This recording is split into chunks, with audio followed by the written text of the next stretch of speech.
എല്ലാ കൂട്ടുകാർക്കും നല്ലൊരു ദിവസം ആശംസിച്ചുകൊണ്ട് നമുക്ക് നേരെ ബാലിന്റെയും ഗോമതിയുടെയും ഇന്നത്തെ നല്ലൊരു വിശേഷം കേട്ടാലോ. അങ്ങനെ ഇന്നത്തെ വിശേഷത്തില് ഗോമതിയാണ് ആകെപ്പാടെ വിഷമിച്ച് നിൽക്കുകയാണ്. ഈ സമയം ബാലൻ പറഞ്ഞു, ഓഹോ, അപ്പൊ നിനക്ക് അതാണല്ലേ കാര്യം. ആരിനെ ഇങ്ങോട്ട് കൂട്ടിക്കൊണ്ട് വരണം, അത് ഞാൻ പോയി വിളിച്ചോണ്ട് വരണം, അതിന്റെ കുഴപ്പം നിനക്കല്ലേന്ന് ചോദിക്കുക. ഇത് കേട്ടപ്പോ ഗോമതി പറഞ്ഞു, അതിലെന്താ അത്ര തെറ്റിരിക്കുന്നേ? ദേ, അവനില്ലാതെ ഒരു പരിപാടിക്ക് ഞാൻ ഈ വീട്ടിൽ നിൽക്കില്ല എന്ന് പറയണ. ആഹാ, അത്ര ഇതാണ് ഒരു കാര്യം ചെയ്യാ, നീ അവന്റെ കൂടെ അങ്ങോട്ട് പോയി താമസിച്ചോളാൻ പറയണ എന്നും പറഞ്ഞിട്ട് ബാലനെ മുറിക്കകത്തേക്ക് കയറിപ്പോയി. ഗോമതിക്ക് ആകെപ്പാടെ വിഷമമായി പോയി. എന്ത് ചെയ്യണമെന്ന് അറിയില്ലാതെ ഗോമതി ഒരു നിമിഷം നിൽക്കുകയാണ്. ഈ സമയത്ത് മിത്ര എന്ന ആര്യനോട് പറഞ്ഞ, ആര്യ, ഇന്നത്തെ സംഭവം ഉണ്ടല്ലോ, അത് അത്ര നിസ്സാരമായിട്ട് എടുക്കരുത്, ഒന്ന് ആലോചിച്ച് നോക്കിയേ. ആ കാറിൽ ആ വണ്ടി വന്ന് ഇടിച്ചായിരുന്നെങ്കിലോ എന്താ സംഭവിച്ചാലും ഒരാൾ ഇല്ലാതായി തീരും. അങ്ങനെ വന്നിട്ടുണ്ട് എന്താ ഒന്ന് ഓർത്ത് ആരിന് എന്തെങ്കിലും സംഭവിച്ചിട്ടുണ്ടെങ്കിൽ പിന്നെ ഞാൻ ജീവിച്ചിരുന്നിട്ട് കാര്യമുണ്ടോ? ഞാൻ ഒറ്റപ്പെട്ട് പോകത്തില്ല ആര്യാന്ന് ചോദിക്കാം. അതിന് അങ്ങനെയൊന്നും സംഭവിച്ചില്ലല്ലോ, വഴിയിലിറങ്ങിയാൽ പിന്നെ വണ്ടിയാണ് ചിലപ്പോൾ തട്ടിന്ന് മുട്ടിന്ന് നോക്കിയിരിക്കും എന്നും പറഞ്ഞുകൊണ്ട് മനഃപൂർവ്വം ഒരാൾ നമ്മളെ ഇല്ലാതാക്കാൻ വന്നു കഴിയുമ്പോൾ നമ്മൾ അവരുടെ മുന്നിൽ ചെന്ന് പെട്ടുകൊടുക്കേണ്ട കാര്യമുണ്ടോ?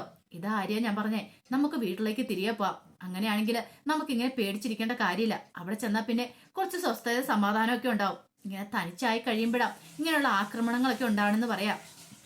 അതൊക്കെ നിന്റെ വെറും തോന്നലാ മിത്രേ, അങ്ങനെയൊന്നും ഉണ്ടാകത്തില്ലെന്ന് പറയാം. എനിക്കറിയാം ആരിന്റെ മനസ്സ് നീറുന്ന എനിക്കറിയാം. പക്ഷെ ഞാൻ വേദനിക്കണ്ടെന്ന് കരുതിയിട്ട് ആരിനൊന്നും പറയാതിരിക്കുന്നതല്ലേ. വേണ്ട ആര്യ, എന്തിനാ ഇങ്ങനെ? നമുക്ക് നമ്മൾ മാത്രമല്ലേ ഉള്ളൂ, ആർക്കെങ്കിലും എന്തെങ്കിലും സംഭവിച്ചു പോയാലോ. അതുകൊണ്ട് ഞാനൊരു കാര്യം തീരുമാനിച്ചു, നമുക്ക് വീട്ടിലേക്ക് തിരിച്ചു പോകാന്ന് പറയണം. ദേ, നിനക്ക് വേണമെങ്കിൽ നീ പൊക്കോട്ടോ, ഞാൻ അങ്ങോട്ടോ ഒരിടത്തേക്കും ഇല്ല. അല്ലെങ്കിൽ തന്നെ ഇവിടെ മനുഷ്യന് ആകെപ്പാടെ വല്ലാത്തൊരു അവസ്ഥയിൽ നിൽക്കുക. മിത്രയ്ക്ക് മനസ്സിലായി ആന്റെ മനസ്സിലെ ടെൻഷൻ എത്രമാത്രമാണ്. അവൻ എന്തേലും സംഭവിക്കുന്നതിനേക്കാളുപരി തനിക്ക് എന്തേലും സംഭവിക്കുന്നുള്ള പേടി ആന്റെ മനസ്സിലുണ്ട്. അതുകൊണ്ടാണ് അവനെ ഇങ്ങനെ പെരുമാറുന്നതെന്നും മിത്രയ്ക്ക് മനസ്സിലായി.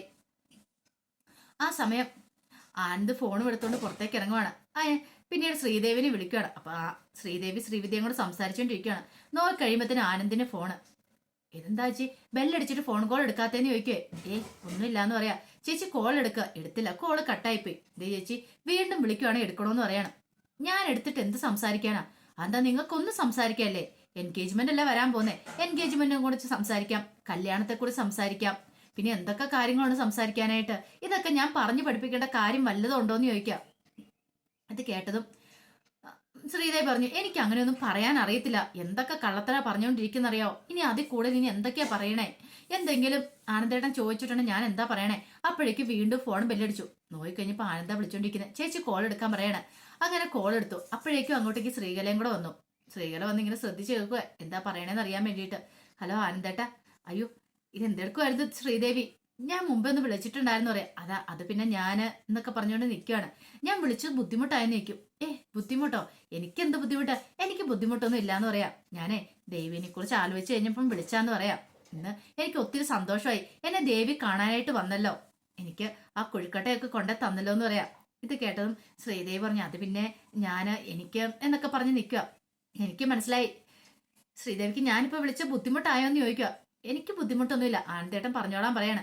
അങ്ങനെ കുറച്ച് സമയം കൂടെ സംസാരിച്ചു കഴിഞ്ഞപ്പോഴത്തേനും ശ്രീദേവി പറഞ്ഞു, എന്നാ ശരി ആനന്ദേട്ട വെക്കട്ടെ എന്ന് പറയാണ്. കോള് കട്ട് ചെയ്തപ്പോഴത്തേനും ശ്രീകല അങ്ങോട്ട് പാഞ്ഞു വന്നിട്ട് ചോദിച്ചു, ആരടി സത്യം പറ, നീ ഇപ്പൊ അങ്ങോട്ടാണോ വിളിച്ചത് അവൻ ഇങ്ങോട്ടാണോ വിളിച്ചെന്ന് ചോദിക്കും. അല്ല അമ്മ എന്തിനാ ഇതൊക്കെ അന്വേഷിക്കണേ? നീ കാര്യം പറ. ആനന്ദേട്ടൻ ഇങ്ങോട്ടാ വിളിച്ചേ. ഓഹോ, നിനക്ക് അങ്ങോട്ടൊന്നും വിളിക്കാൻ പാടില്ലല്ലേന്ന് ചോദിക്കും. അമ്മ എന്താ പറയണേ? എടി, നമ്മള് ആണുങ്ങളെ ബസ്താക്കാൻ ശ്രമിക്കണം, നിനക്ക് അതിനുള്ള കഴിവില്ല. നീ ഇങ്ങനെ പോയിട്ടുണ്ടെങ്കിലേ കാര്യങ്ങളൊന്നും നടക്കത്തില്ല, കല്യാണം നടക്കണമെന്ന് പറയാം. അമ്മേ, എനിക്കല്ലേ തന്നെ നല്ല സ്ട്രെസ് ഉണ്ട്, ഈ കല്യാണത്തിനോട് എനിക്ക് ഒരു താല്പര്യവും തോന്നില്ലെന്ന് പറയാം. നീ എന്താടി പറഞ്ഞേ? കല്യാണത്തിനോട് താല്പര്യം തോന്നില്ലാന്നോ? അതേമേ, പാവം ആനന്ദേട്ടൻ ഞാൻ എങ്ങനെയാ പറ്റിക്കുന്നേ? ആനന്ദേട്ടൻ വിളിച്ചു കഴിയുമ്പോ എനിക്ക് നെഞ്ചിനകത്തൊരു പിടപ്പാ, അതുകൊണ്ടാണ് ഞാൻ കോൾ എടുക്കായിരുന്നേ. ഒരു കാര്യം ഞാൻ പറഞ്ഞേക്കാം, ഒരു കാരണവശാലും ഈ വിവാഹം മുടങ്ങിപ്പോകാൻ പാടില്ല.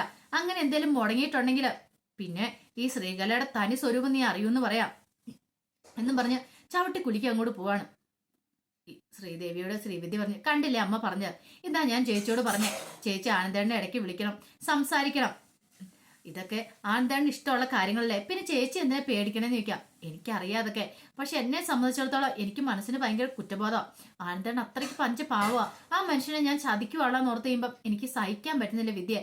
അതുകൊണ്ടാ എന്റെ സ്ഥാനത്ത് വേറെ ഏത് പെൺകുട്ടിയാണേലും ഇങ്ങനെയൊക്കെ തന്നെ ആയിരിക്കും. ഇനിയിപ്പം മനസ്സിൽ കപടത ഉള്ളവർക്കോ അവരോടൊപ്പം നിൽക്കാനായിട്ട് പറ്റുള്ളൂ. അത് പക്ഷേ ഈ അച്ഛനും അമ്മയ്ക്കും മനസ്സിലാവുന്നില്ലെന്ന് പറയാം.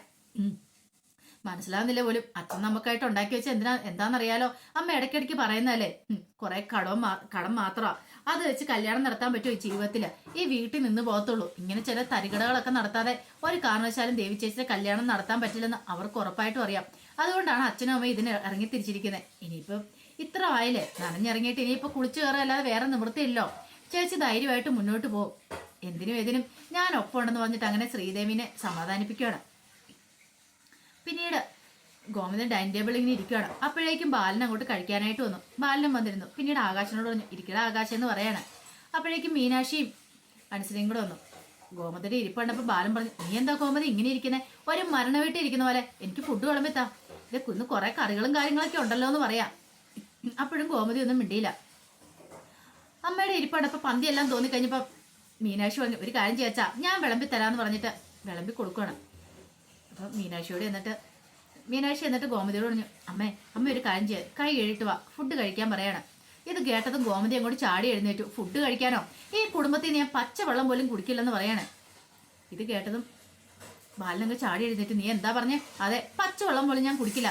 എൻ്റെ ആരിനില്ലാത്ത വീട്, ഇവിടെ ഞാൻ ആഹാരം കഴിക്കണമല്ലേ? ഞാൻ കഴിക്കില്ല.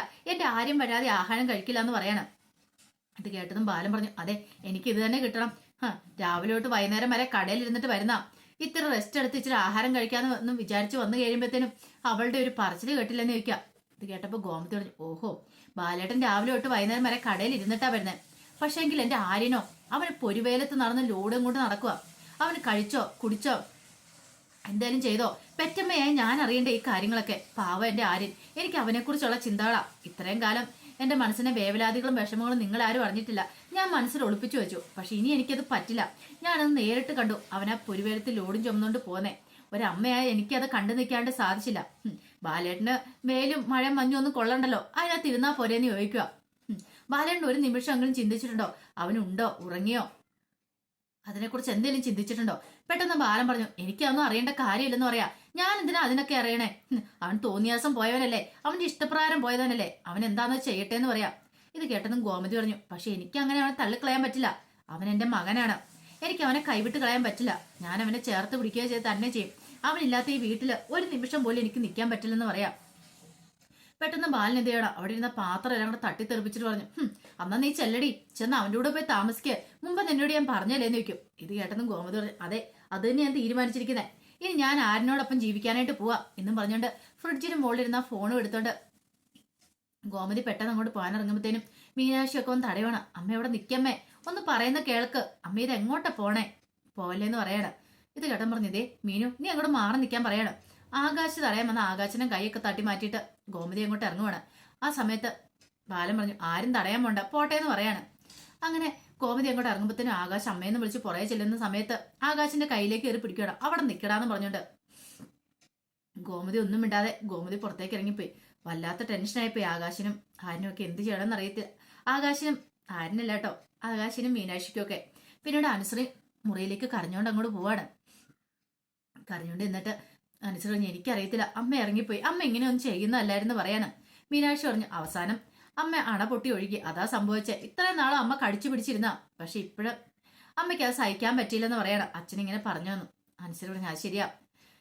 അല്ല, ഇത്ര വലിയ വിഷമമാണെങ്കിൽ അനുസരിക്ക് പോയി തടയാൻ മേലായിരുന്നു അമ്മേനെ. തടയണമെന്ന് എനിക്ക് ആഗ്രഹം ഉണ്ടായിരുന്നു. പക്ഷെ അച്ഛനെ ഓർത്തിട്ട്, അച്ഛനെ ചെറുപ്പം മുതലേ ഞങ്ങൾക്ക് മക്കൾക്കൊക്കെ പേടിയാണ്. അങ്ങനെയാ വളർന്നു വന്നേ.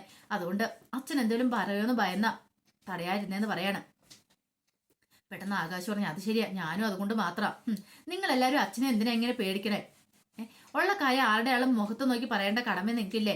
എന്നിട്ട് ഒന്നും മിണ്ടായിരുന്നിട്ട് പോയി കഴിഞ്ഞിട്ട് പിന്നെ നിങ്ങൾ സങ്കടപ്പെട്ടിരുന്നിട്ട് കാര്യമുണ്ടോ എന്ന് ചോദിക്കുകയാണ്. അപ്പോഴേക്കും അവിടെ ബാലൻ അങ്ങോട്ട് വരുന്നേ. ബാലൻ വന്നു കഴിഞ്ഞപ്പം മീനാക്ഷി കണ്ടില്ല, അവരാരും കണ്ടില്ല ബാലനെ. അപ്പം മീനാക്ഷി പറഞ്ഞു, ഇനിയിപ്പം നമ്മൾ ഇതിനെക്കുറിച്ചൊന്നും പറഞ്ഞിട്ട് കാര്യമില്ല. ഒരു പക്ഷെ ആരിൻ്റെ അടുത്തേക്ക് പോയിട്ടുണ്ടോന്ന് അറിയില്ലോ, നമുക്ക് വിളിച്ചു നോക്കാന്ന് പറഞ്ഞുകൊണ്ട് ആരിനെ വിളിച്ചു നോക്കുവാണ്. അപ്പൊ ആരിനെ ആദ്യം വിളിച്ചിട്ട് കിട്ടിയില്ല. ഇതെന്താ പോലും അവനെ വിളിച്ചിട്ട് കോൾ എടുക്കുന്നില്ലോ? ഒരു പക്ഷെ ഇനി കിടന്ന് ഉറങ്ങിയിട്ടുണ്ടായിരിക്കോ, അറിയില്ല എന്ന് പറയണം. മോള് വിഷമിക്കണ്ട കേട്ടോ, അമ്മ ആരിൻ്റെ അടുത്തേക്ക് പോവുള്ളൂ. അവിടെ ചെന്ന് കഴിഞ്ഞിട്ട് നമുക്ക് ഒന്നുകൂടെ വിളിക്കാം, കുറച്ച് സമയം കൂടെ കഴിഞ്ഞിട്ട് ഒന്നുകൂടെ വിളിച്ചു നോക്കാന്ന് പറയാണ്. ജീവിതമാണെങ്കിൽ ഇങ്ങനെയാ, കുറെ പ്രശ്നങ്ങളും കാര്യങ്ങളൊക്കെ ഉണ്ടാവും. ഇത്രയും കാലം ഇത് വെറുതെ വലിയ കുഴപ്പമില്ലാതെ മുന്നോട്ട് പോയി. പക്ഷെ ഇപ്പൊ അമ്മയുടെ മനസ്സിൽ വല്ലാത്ത നീറ്റിലാണ് ആരിനെ കുറിച്ചുള്ള. അത് ഓർത്തിട്ട് അമ്മ ഇങ്ങനെ പൊട്ടിത്തെറിച്ചേ. അമ്മേനെ നമുക്ക് കുറ്റം പറയാൻ പറ്റില്ല. സ്വന്തം മകൻ ഇങ്ങനെ കിടന്ന് കഷ്ടപ്പെടുന്ന കാണുമ്പോൾ ഏതൊരു പെറ്റമ്മയ്ക്കാ സഹിക്കാൻ പറ്റുന്നത് എന്നൊക്കെ പറയാണ്. ഇതെല്ലാം കേട്ട് പുറത്തു നിന്ന ബാലനാണെങ്കിൽ എന്ത് ചെയ്യണമെന്ന് അറിയത്തില്ല. ബാലനാണെങ്കിൽ ഗോമതിനെ വിളിക്കാനും പറ്റില്ല. ഇനി ഗോമതി എങ്ങോട്ടാ പോയെന്ന് അറിയത്തില്ല. വീണ്ടും മീനാക്ഷി ഒന്നുകൂടെ ട്രൈ ചെയ്യണം മിത്രയുടെ നമ്പറിലേക്ക്. അപ്പൊ കോള് കിട്ടി. മിത്ര എടുത്തിട്ട് ചോദിച്ചു, എന്താ മീനാക്ഷി ചേച്ചി ഈ സമയത്ത് എന്താന്ന് ചോദിക്കുകയാണ്. അത് പിന്നെ ഒരു കാര്യം പറയാൻ വേണ്ടി വിളിച്ചാന്ന് പറയണം. എന്ത് കാര്യം? അത് ഇന്ന് ഇവിടെ സംഭവം ഉണ്ടായെന്ന് പറയണേ. എന്താ? പിന്നീട് ഗോമതി ഇറങ്ങിപ്പോയതിനെ കുറിച്ചുള്ള കാര്യങ്ങൾ പറയണം. ഇത് കേട്ടതും മിത്ര പെട്ടെന്ന് ആരിനെ നോക്കണം. ആരും വേണ്ടി ലൗഡ് സ്പീക്കർ ഇടാൻ പറയണം. അങ്ങനെ ആരും ലൗഡ് സ്പീക്കർ ഇട്ടു. ആ സമയത്ത് മീനാക്ഷി കഥകളൊക്കെ പറയണം. അമ്മ അച്ഛനും തമ്മിൽ വഴക്കുണ്ടാക്കിയതും പിന്നീട് അവസാനം അമ്മ ഇറങ്ങിപ്പോയതായ കാര്യങ്ങൾ എല്ലാം കേട്ട് കഴിഞ്ഞപ്പോഴത്തേനും ആരിന് ഭയങ്കര വിഷമമായി.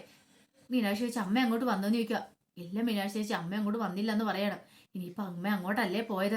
അങ്ങനെ കോള് കട്ട് ചെയ്തപ്പോൾ ആകെപ്പാട് ടെൻഷനായിപ്പോയി എല്ലാവർക്കും. ഈ സമയം പുറത്തുനിന്ന് ബാലിനൊരു വിഷമം. ഗോമതി എങ്ങോട്ടാ പോയെന്ന് അറിയത്തില്ല. ഇനിയിപ്പോൾ അങ്ങോട്ടല്ലേ പോയത്. ഇനിയിപ്പോൾ അങ്ങോട്ടാന്ന് പറഞ്ഞ് വേറെന്തെങ്കിലും പോയി കടുക ചെയ്യുവോ? അങ്ങനെ ഒരു ചിന്തയൊക്കെ ബാലിന്റെ മനസ്സിലേക്ക് വരുവാണ്. ആകെപ്പാടെ തകർന്ന് ബാലൻ നിൽക്കുകയാണ്. അപ്പൊ അതിന്റെ വിശേഷങ്ങളൊക്കെയാണ് കണ്ടത്. ഇതിന്റെ ബാക്കി വിശേഷങ്ങളുമായിട്ട് വൈകുന്നേരത്തെ പ്രൊമോയി വരാട്ടോ. ആദ്യമായി കാണുന്നവരാണെങ്കിൽ ചാനൽ ഇഷ്ടപ്പെട്ട ഒന്ന് സബ്സ്ക്രൈബ് ചെയ്യാൻ മറക്കരുതേ. വീഡിയോ ഇഷ്ടപ്പെടുവാണെങ്കിൽ ലൈക്ക് ചെയ്യാനും മറക്കരുത് കേട്ടോ. നമ്മുടെ മുന്നോട്ടുള്ള യാത്രയിൽ നിങ്ങളുടെ സപ്പോർട്ടിലേക്കാണ് നമുക്ക് ഏറ്റവും കൂടുതൽ പ്രചോദനമായി മാറിക്കൊണ്ടിരിക്കണേ. ഒരിക്കൽ കൂടി എല്ലാവർക്കും നല്ലൊരു ദിവസം ആശംസിച്ചു നിർത്തുന്നു. നന്ദി.